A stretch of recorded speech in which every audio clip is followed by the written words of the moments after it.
Chemravattam junction, Tirur road.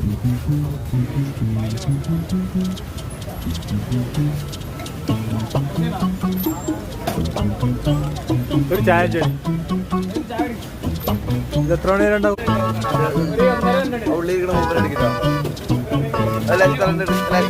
എപ്പോഴാ opening start ചെയ്യും അല്ലേ?